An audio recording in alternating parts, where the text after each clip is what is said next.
Hello.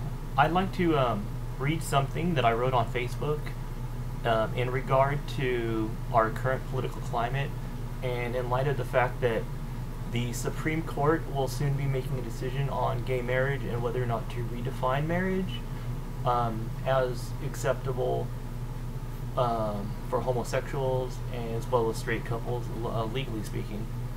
This is what I wrote.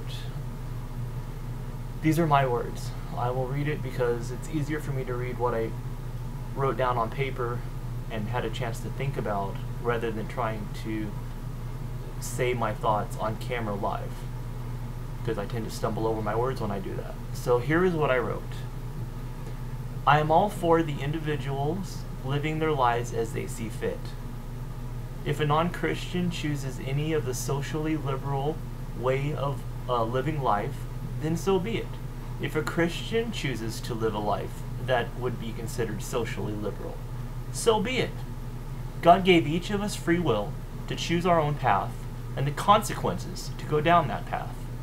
But when the Supreme Court or the government starts to mandate the belief systems of all groups and all individuals, that I have a problem with. If you want to get gay married, quote unquote, fine, gay married. If you want to give married gay people the same legal rights as other married couples, then fine. But please do not make it illegal for me to refuse to participate in something I do not accept morally.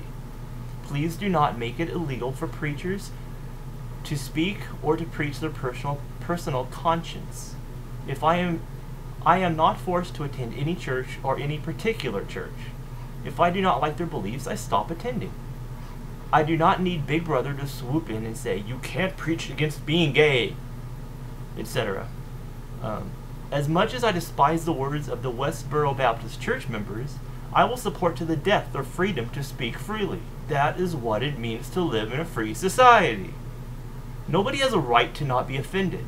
I do have a right to not have my rights infringed upon other individuals, groups, or even the group that we call government.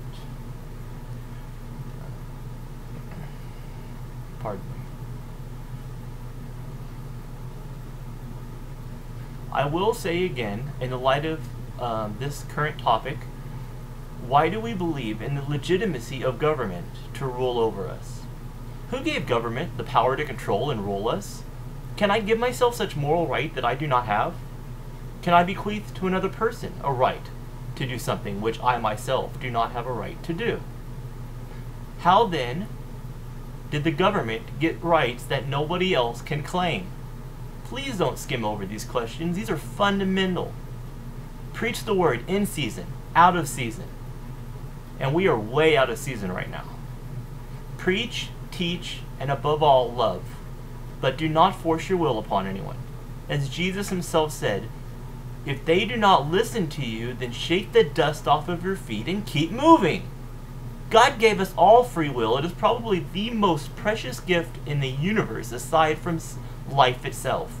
I will be damned, pardon my French, if I will let some snot-nosed politician in DC or anywhere else trample or take away my God-given right to free will and free choice.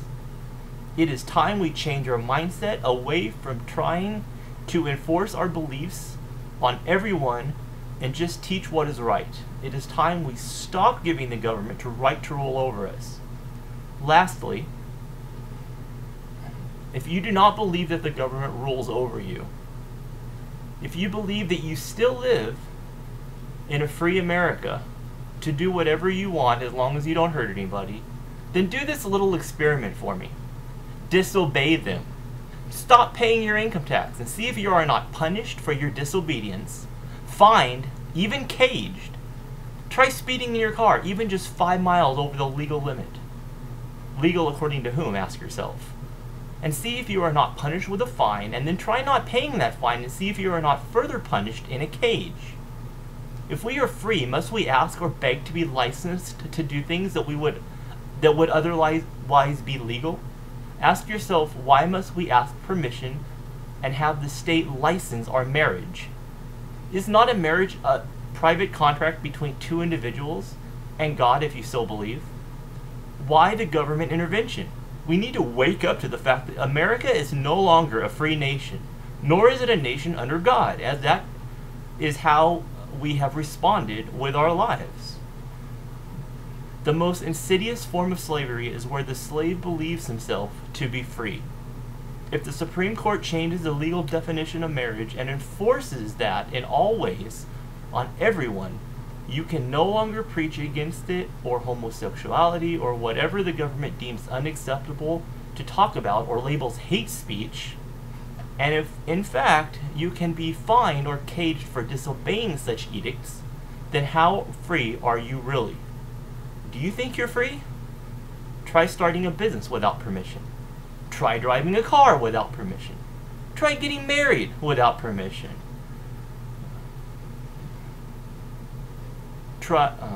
Try taking your child out of school without permission. I could go on. Free men and women do not ask for permission, but slaves do. I welcome your thoughts on this video. Please post and we will discuss. Thank you.